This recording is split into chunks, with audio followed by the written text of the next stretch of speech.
अस्सलाम वालेकुम everyone, welcome back to purse of life. आज के व्लॉग में आप मेरे हस्बैंड को घर के छोटे छोटे मेंटेनेंस के काम करते हुए देखेंगे। ये एवरीडे लाइफ की वो सिंपल सी चीजें हैं जो शायद नॉर्मली हम नोटिस भी नहीं करती, लेकिन एक्चुअली डेली लाइफ में रिलेशनशिप में टीम वर्क और एप्रिसिएशन का बहुत इंपॉर्टेंट पार्ट होती हैं। इसी को कंटिन्यू करते हुए आज मैं आपसे बात करूंगी एक ऐसे रिलेशनशिप के बारे में जो हमारी लाइफ का बहुत इंपॉर्टेंट हिस्सा है, हस्बैंड एंड वाइफ का रिलेशनशिप, मियाँ और बीवी का रिश्ता। कुरान पाक में अल्लाह ताला फरमाते हैं, वो तुम्हारे लिए लिबास हैं और तुम उनके लिए लिबास हो। मुझे पर्सनली इस आयत का कॉन्सेप्ट बहुत ब्यूटीफुल लगता है, बिकॉज लिबास सिर्फ एक कवर नहीं होता बल्कि वो इंसान को प्रोटेक्शन, कंफर्ट और प्राइवेसी देता है। हस्बैंड वाइफ रिलेशनशिप में भी कुछ ऐसा ही होना चाहिए, एक दूसरे के लिए कंफर्ट, एक दूसरे के लिए प्रोटेक्शन और एक दूसरे की सेफ स्पेस। शादी का मतलब सिर्फ एक घर शेयर करना, रिस्पॉन्सिबिलिटीज डिवाइड करना या बच्चों की तरबियत करना नहीं होता। It is also about understanding each other, respecting each other, appreciating the little things and growing together. Honestly कोई भी मैरिज परफेक्ट नहीं होती, हर कपल के डिफरेंसेस होते हैं,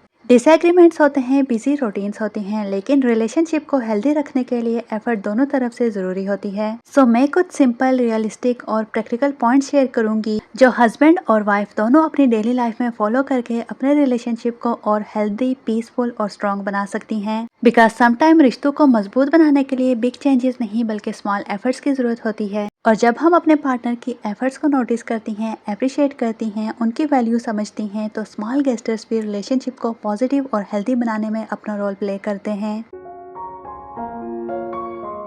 That's why always appreciate the little things। अक्सर मैरिज में हम अपने पार्टनर के कुछ एफर्ट्स के इतने यूज्ड टू हो जाते हैं कि फिर वो हमें नॉर्मल लगने लगती हैं। फॉर एग्जाम्पल, घर की मेंटेनेंस के छोटे मोटे काम, बिल्स मैनेज करना, ग्रोसरीज लाना, बच्चों की किसी रिस्पॉन्सिबिलिटी में हेल्प करना या कोई ऐसा काम जो शायद हम रोज नोटिस नहीं करती, लेकिन अगर हम थोड़ा सा डीपली ऑब्जर्व करें तो हमें रियलाइज होता है कि our partner is also putting effort into this family and this home. इसीलिए मेरे ख्याल में हेल्दी रिलेशनशिप का एक इम्पोर्टेंट पार्ट है एप्रिसिएशन। हर बार कोई बड़ा गिफ्ट या स्पेशल ओकेजन की जरूरत नहीं होती। Sometimes a small thank you, I really appreciate it, या बस इतना कह देना, आपने ये काम मुझे कर दिया, थैंक यू सो मच, भी बहुत मीनिंगफुल होता है। और ये जस्ट शोहर की एफर्ट्स के लिए नहीं है, वाइफ की डेली एफर्ट्स को भी इक्वली नोटिस और अप्रिशिएट करना चाहिए। बिकॉज होम मेकिंग भी एक रिस्पॉन्सिबिलिटी है जो कंटिन्यूसली चलती रहती है।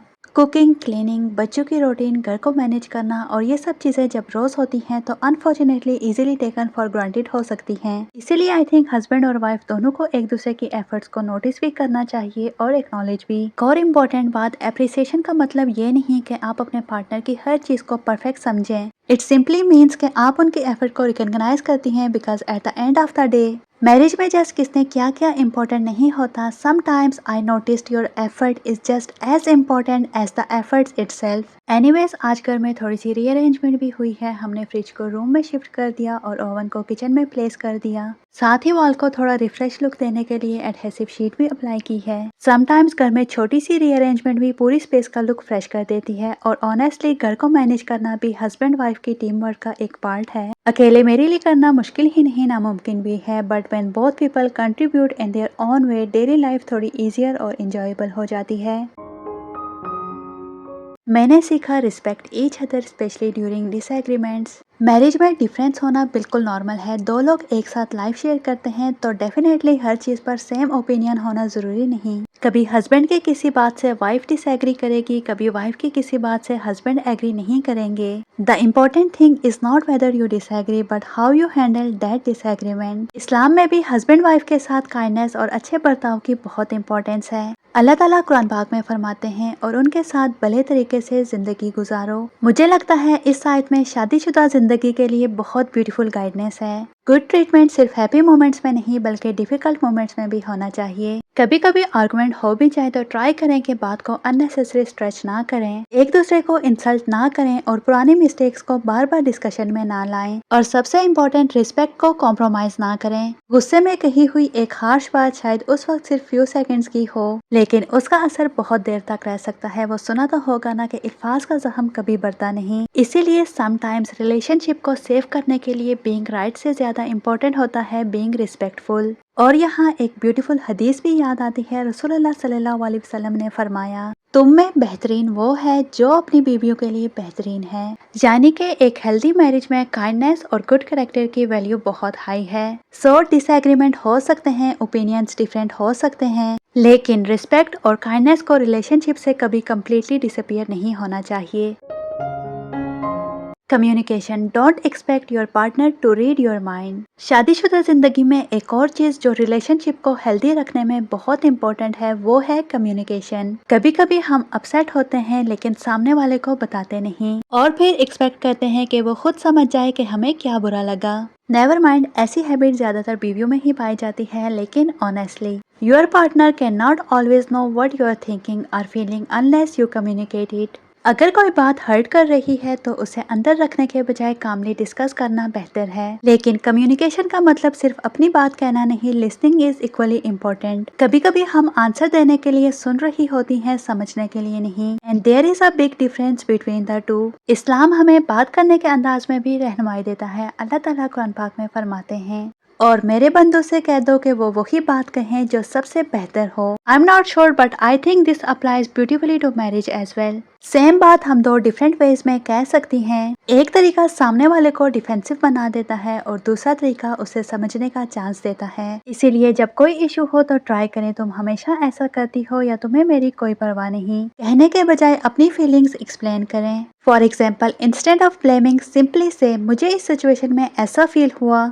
And I would really appreciate it अगर तुम इस तरह हैंडल कर सके। टोन सॉफ्ट हो, इंटेंशन सॉल्यूशन का हो और गोल ये हो कि हम दोनों एक दूसरे को समझें, ना कि सिर्फ ये प्रूव करें कि कौन राइट है। बिकॉज हेल्दी कम्युनिकेशन का मतलब विनिंग और आर्गुमेंट नहीं होता, it means understanding each other better. Make time for each other. शादी के बाद लाइफ नेचुरली इतनी बिजी हो जाती है, घर की रिस्पॉन्सिबिलिटीज, बच्चे, काम, शॉपिंग, अपॉइंटमेंट्स और कभी कभी पूरा दिन इसी रूटीन में निकल जाता है। और फिर हम रियलाइज करते हैं कि हम एक ही घर में रह रहे हैं लेकिन प्रॉपरली बात करते हुए काफी टाइम हो गया है। इसीलिए रिलेशनशिप को हेल्दी रखने के लिए क्वालिटी टाइम बहुत इंपॉर्टेंट है। हरगिज़ क्वालिटी टाइम का ये मतलब नहीं कि हर वीक कोई एक्सपेंसिव डिनर हो या आउटिंग प्लान करना जरूरी है। समटाइम्स एक cup of T together, dinner के बाद थोड़ी देर बैठकर बात करना, इवनिंग वॉक या सिंपली बच्चों के सोने के बाद कुछ टाइम एक दूसरे के साथ स्पेंड करना भी इनफ होता है। मैं पर्सनली बिलीव करती हूँ कि मैरिज में फ्रेंडशिप को अलाइव रखना बहुत इंपॉर्टेंट है और आपके हस्बैंड से बेहतरीन कोई भी दोस्त नहीं। जस्ट वो रिस्पॉन्सिबिलिटीज जो घर के कामों से रिलेटेड हूँ डिस्कस ना करें, कभी कभी दिन के बारे में भी बात करें, किसी फनी चीज पर खिलखिला के हंसें, फ्यूचर प्लान्स को शेयर करें या सिंपली एक दूसरे से पूछें कि how was your day. Quran पाक में अल्लाह ताला हस्बैंड वाइफ रिलेशनशिप के बारे में फरमाते हैं, और उसने तुम्हारे दरमियान मोहब्बत और रहमत पैदा कर दी है।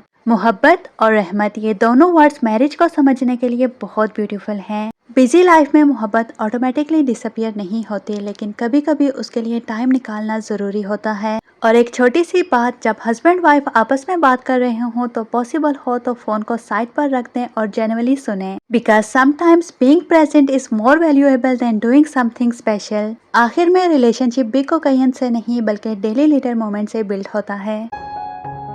कहने को और करने को बहुत कुछ है जो हस्बैंड वाइफ रिलेशनशिप को और हेल्दी, स्ट्रॉन्ग और ब्यूटीफुल बनाता है, लेकिन बाकी पॉइंट्स हम नेक्स्ट व्लॉग में कंटिन्यू करेंगे because I don't want to make this vlog unnecessary long. फिलहाल घर के मेंटेनेंस के काम ऑलमोस्ट एंड पर हैं, अभी PS3 की मेंटेनेंस हो रही है। एक्चुअली ये कंसोल जेल ब्रेक था, लेकिन बच्चों के हाथों में जब कोई चीज आ जाए तो फिर ऐसा ही होता है, कभी कभी वर्क करना भी बंद कर देता है। सो अब इसको भी ठीक किया जा रहा है। अल्हम्दुलिल्लाह घर की विंडोज और डोर की सीलिंग का काम भी आज कंप्लीट हो गया। साथ ही रूम में रीअरेंजमेंट और चेंजेस किए हैं, जिससे स्पेस का लुक भी थोड़ा रिफ्रेश फील हो रहा है। ऑनेस्टली ये छोटी छोटी चीजें जो मैं अपने हबी के बिना शायद मैनेज ना कर पाऊँ। घर को मेंटेन करना जस्ट क्लीनिंग और ऑर्गेनाइजिंग तक लिमिटेड नहीं होता, कभी मेंटेनेंस, रिपेयर्स और लिटिल फिक्सेस भी होती रहती हैं, और इन सब में उनका सपोर्ट मेरे लिए बहुत वैल्यूएबल है। ऐसा नहीं है कि हम हमेशा हर चीज पर एग्री करते हैं, but having someone beside you जो आपको सपोर्ट करे, आपकी हेल्प करे और डेली लाइफ की लिटिल थिंग्स में आपके साथ हो, दैट्स रियली मैटर्स। और शायद इसी को पार्टनरशिप कहते हैं। लाइफ की एवरी रिस्पॉन्सिबिलिटीज को एक टीम की तरह हैंडल करना।